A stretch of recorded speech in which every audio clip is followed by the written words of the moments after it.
This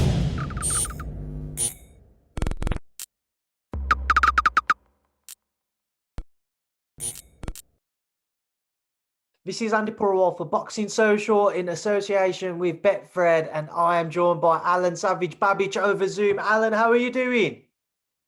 Thank you, my brother. I'm doing good, doing well, doing the best I can. You know, it's a beautiful scenery here. I'll show you guys what am I doing. Look at it.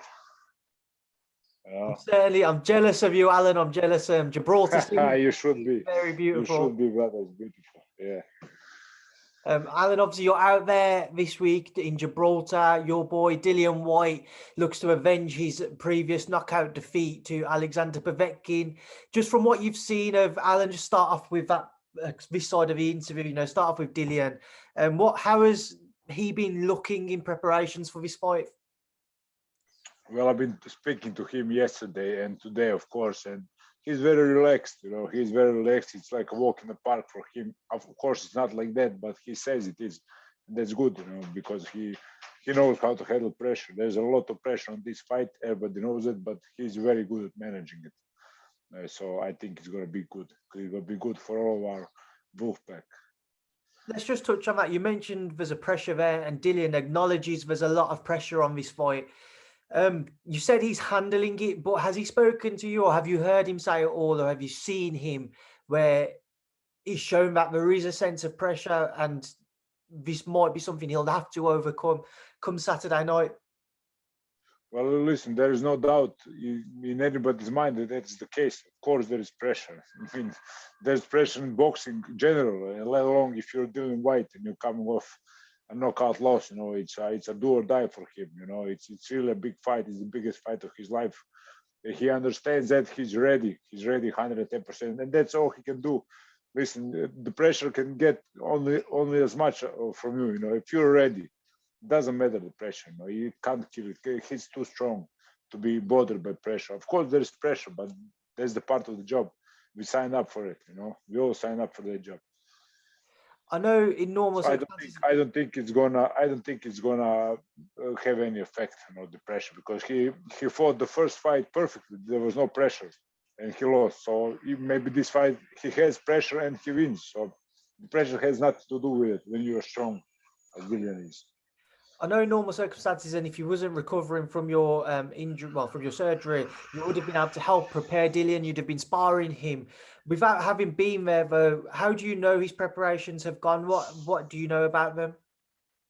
Well, I know he's been having good sparring partners. That Mustanik guy and Eric Pfeiffer and all of these young guys and strong guys. Pfeiffer is experienced guys. Mustanik is younger, so he had a really good camp. And he said he's not gonna lie. Dillian is not the guy who's gonna lie about it. So he said the sparring was great, and I believe him. And I'm so feel sorry I couldn't help him. You know, I would give him all. I would give him the best rounds of his camp, I'm sure, but I wasn't there, and that's it. We gotta go from that. You know?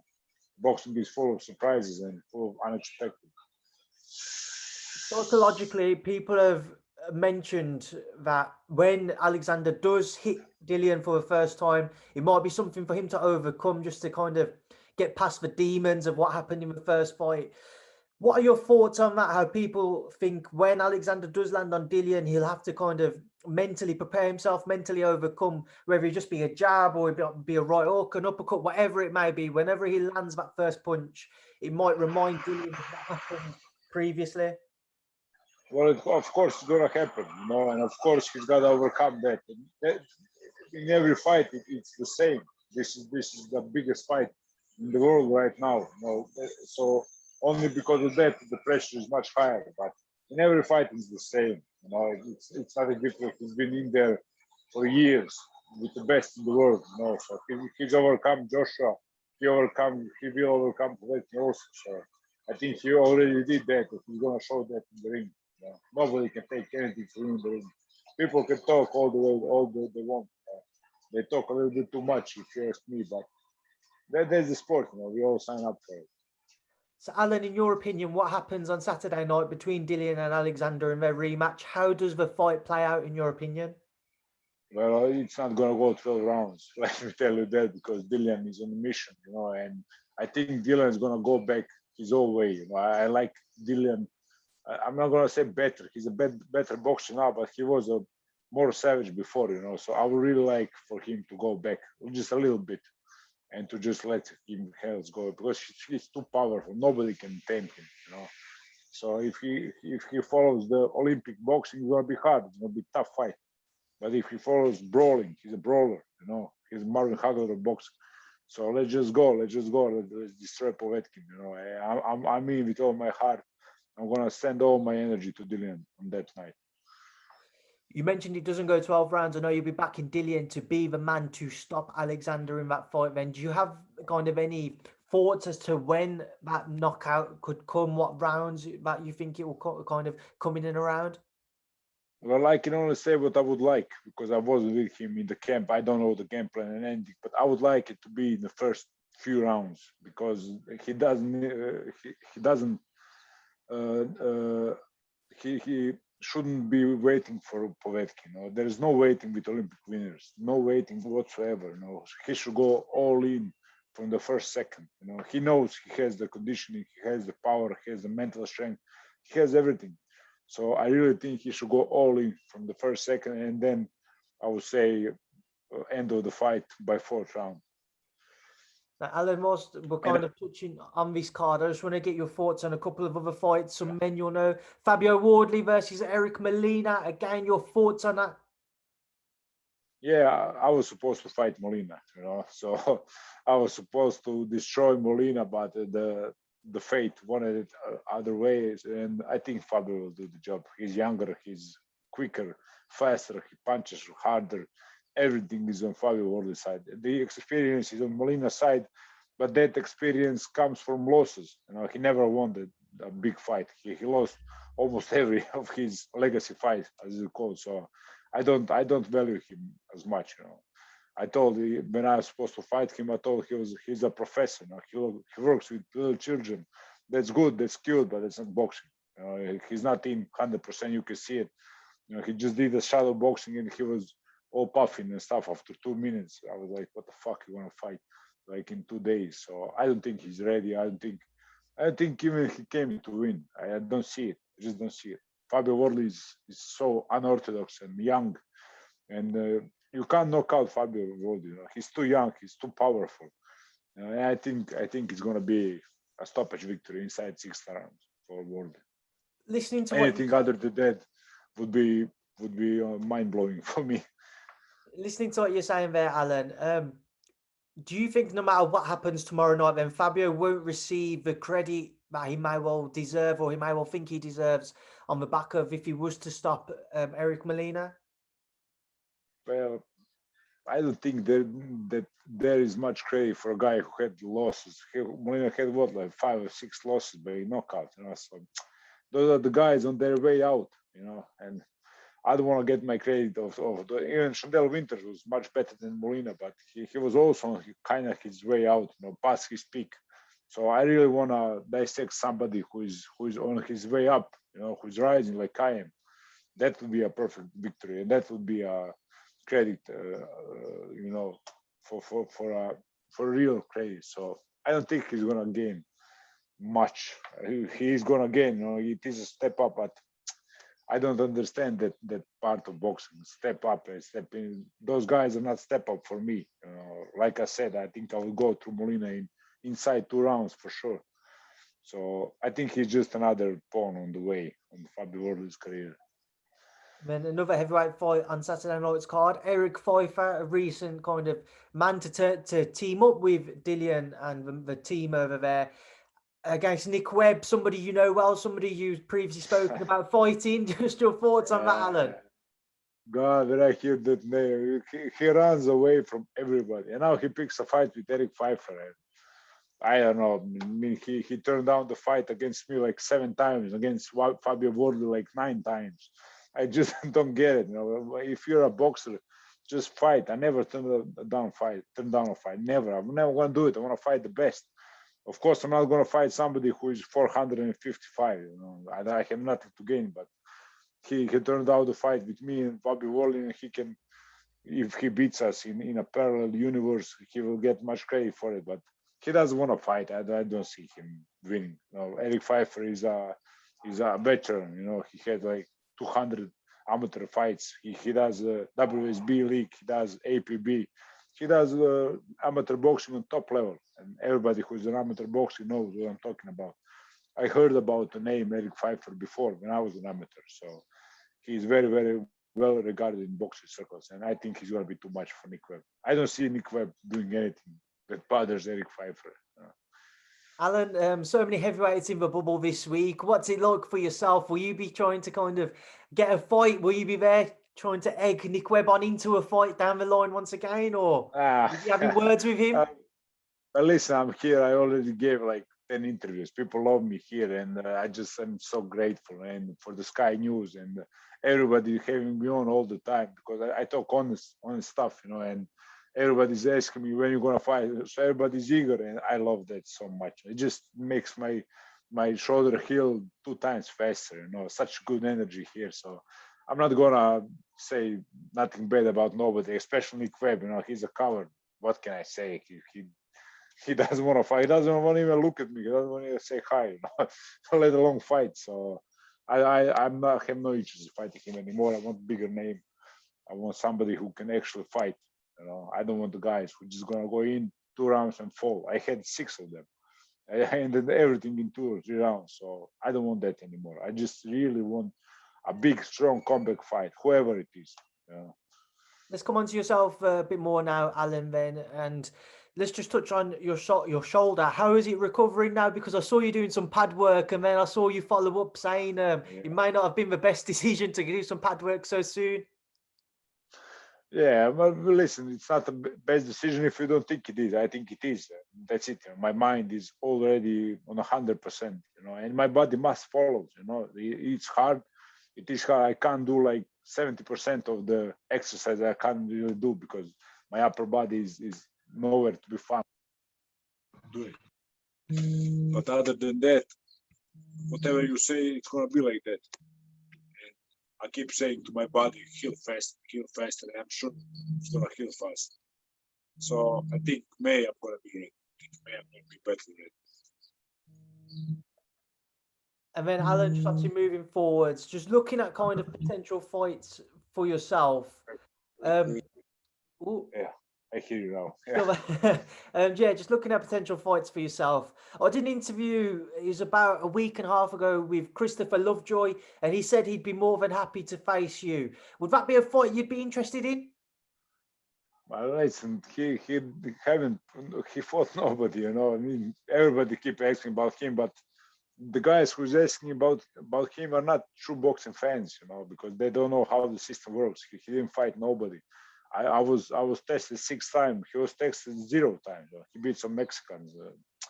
It's not, and he talks a little bit too much, you know. Like he fought, I don't know who, you know. So he just need to be tested. You can't just go and step up fight to Savage like that. He's like what 455 on boxers. Like I said before, I don't like the fights. I want top 30, top 40 guys, you know, top 50. That's what I mean. When he come into that range, then we can talk about the fight. Now it's stupid to talk because nobody even knows what is the guy does. Is he just a sham? Is he a good? Maybe he's good. I can see he's a very smart man because he's created such a noise, and you like him most of all. You always writing about him, but I just don't see the point. You know, it's kind of boring already because always the same stuff. Fight Christopher. He just needs to prove himself first. You know, he needs to go to 3 tough guys, and then he can attack me or be in top 50 in the world and stuff, and then we can talk.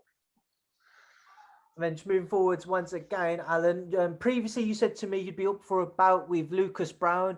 Do you think that fight could happen later this year at all, or do you think you're looking beyond that now?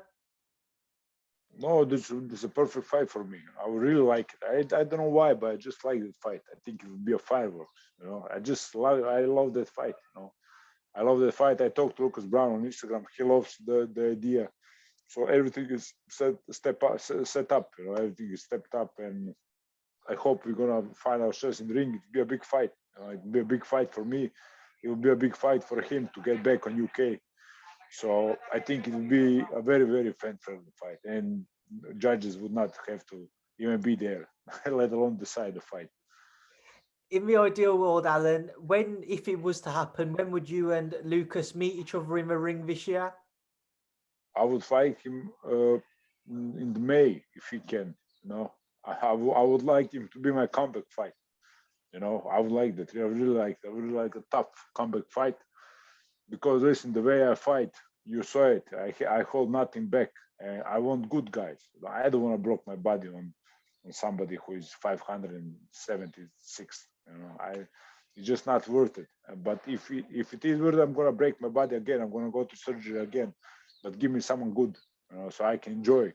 While I'm recovering, I can enjoy my victory. I can watch it a million times. I watched my fight with a little million times. I love the fight. That is what I mean for. I mean for my legacy, that I can look back on my fights and say, yes, this was a good fight. You know, Tom Little was a very good fight. So everybody who is willing to just go in and do that, I mean, Alan, and then just moving forwards once again, just away from yourself, I want to get your thoughts on a few other fights. Now, usually I always ask you about heavyweight fights, but a couple of weeks ago, when I wanted to kind of try and tie in with you last week, but we couldn't, it was on the back of what was a brilliant fight between Chocolatito and Estrada. Did you watch it, Alan? yeah, of course I watched. I'm a What huge did you boxing make of it? fan. It's well, what can I make? They throw like 2,000 punches or something.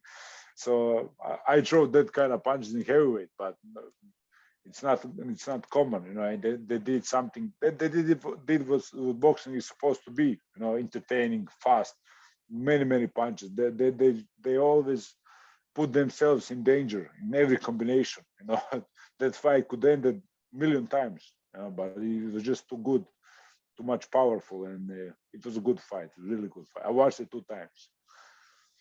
How much of it? Recently, we've seen the smaller weights start to gain more recognition, but still maybe not as much as what they should. How much of a shame is it, especially on the back of what was such a superb bout between the pair of them? Well, I don't know. I like heavyweight fights always. You know, I like Manny Pacquiao, and I like I don't know, Roberto Duran and those kind of guys. And then I like all heavyweight. So I'm all for heavyweight boxing. You know, I'm not really a fan of. I mean, I am a fan, but heavyweight boxing is what concerns me. And I think most people just when they say boxing, they mean heavyweight boxing. So it's just what it is. You know, I don't know if it should be different, but I also think that boxing is really heavyweight boxing.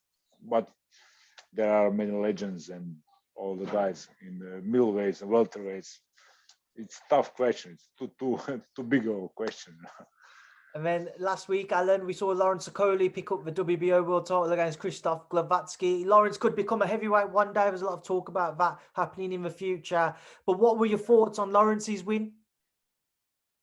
Well, good win, nothing spectacular, but a good win. Good lad, like you say. You know, he's a good man, and I can see he's leaving the boxing gym. And I would like to meet Okoli one day, maybe in bridgerweight, maybe in heavyweight, maybe in cruiserweight. Who knows? I told my team, whoever wanted to fight, just say it. You know, my heart is always going to be with the heavyweights. But if I need to fight, I'm ranked number 8 in bridger in by the first leaderboard. So I mean to fight Okoli. I mean to fight I don't know Gassiev. I mean to fight Rivas. I mean to fight everybody. I don't care. You know, I want to be different. Like I said, I don't want a safe trip like some guys from Croatia. I want unsafe. I want the I want the mysterious terrain, you know, that nobody ever walked. I want to fight everybody. I want to fight middleweight. I'm going to get down. You know, so just whoever the fans want to fight, I'm gonna fight. You know, because like I said, my style of fighting, I'm not gonna fight for 20 years. So I gotta put it all into 5 years. And I said I bled 10 years for this dream. I already did 2 years of professional. I have 8 years left, so it's not a long time, you know. So they just put me into the fire all the time. I don't care about victory. I don't care about the zero. I don't care about none of that. I care about bringing fight to people. Like people want to watch my fights. That's all I'm in for. Alan, I know in the I past you've got been a lot more kind of open about wanting just to fight at heavyweight because it's where you see your future and your career at. Mentioning Bridgerweight there, you're number 8 in their WBC rankings for Bridgerweight. You've said you'd drop to cruiserweight if the right fight would come along. But is that something you are considering more so now, depending on opportunities, dropping in weight or not fighting at heavyweight effectively? Well, like I told you, you're talking to Alen right now. You know, Savage is on the rest. So when Savage comes back, he's probably gonna go just in heavyweight. So I might say today one thing, tomorrow Savage says the other thing. So you know, I just want to fight anybody. I really, because I miss fighting. I'm a fighting man. I don't know. I have no other job. I do nothing. I just fight. I live off my fights. It's a very hard life. You know, it's a very hard life. You gotta be humble. You gotta live small. You know, until you succeed. So I'm just living that life. I'm waking up as Marvin Hagler did. I'm going to my jogging in the morning. I do my ice baths. I do everything to shock my body. You know, and I want the best to challenge me. I want to challenge the best. I don't want to challenge ordinary people because that they can't stand with me. I'm just gonna kill them in 2 rounds. I showed it 6 times. I'm gonna show it 6 more times. But it'll be better for me to just step up. You know, I'm already top 40 in the world, top 30. I'm 39. I was in heavyweight. I'm 8 in bridgeweight. Just give me fights. I'm ready. No, you don't know how good I am. Just you gotta test me. You know. Till now, this wasn't even tests. I knew it in the locker room. It's gonna be over. I called every single of my fights. I said second round, third round, second round, second round, third round. You know, so I just want something big. Alan, just a couple more things before I let you go, because I know press conference starts in about an hour's time. Hunter Hrgovic is being spoken about in the IBF final eliminator. Your thoughts, if that one, well, when that one's kind of agreed and what have you, Michael Hunter versus Filip Hrgovic? Well, yeah, very good fight, big fight for Croatia, you know, of course, and I love that fight. It's a very good fight. It's 2 Olympic boxers, you know, they were on the same Olympics, Rio, I think, 2016, and Hunter went out in the first round, and Hrgovic won a medal. So I think Hrgovic is a better amateur boxer, but I think Hunter is better mentally. He's mentally stronger. He's been in there with better opponents, much better. Hrgovic never fought nobody. So it's a 50-50 fight. I think, in my opinion, if Hrgovic can't take him out in 6 rounds, it's going to be a very, very tough match for him. But I think he's more than capable of taking him out in 6 rounds. And then final thing, Alan, you mentioned him a couple of times in this interview. Unfortunately, the late, great Marvin Hagler, obviously we've recently lost him. Just kind of your overriding thoughts on him, what you remember about him, and kind of, yeah, just take that away, Alan. Well, the Marvin Hagler, he was one of my idols. When I started boxing, I started to learn about boxing like 10, 12 years ago, and the first name who came up was Roberto Duran. And then I went into his life, and then I met Marvin Hagler, and he just blew me away. You know, the work ethic, the running in the mornings. It's all the things I do now. You know, I took so many stuff from him. You know, I don't want to be like these new guys. I want to be like Marvin Hagler. You know, he was a beast. He was a beast. He was always underdog, always underrated, until he succeeded. You know, and then he was, I think, the most paid athlete in the world. So he's been through it all. You know, he's been through it all. And I heard he passed out after a vaccine. Did you hear that? After COVID vaccine. Yeah, there's another. I mean, if that is true, I'm fucking scared now because that man was a fucking rock. So I hope it's not true because I'm not scared of this shit, Corona and stuff. But if that is true, I was like, oh shit, I'm not gonna get it. So yeah, we don't need to. He had a beautiful life. You know, I think he's happy with his life. He inspired millions, and me the first, and then all the others. So he's a true inspiration. His videos on YouTube are never gonna go away. And as long as we are mentioning him, he's gonna live in our minds. And that's absolutely brilliantly put there. And we will leave the interview there as well. I'll leave you to enjoy the rest of your day.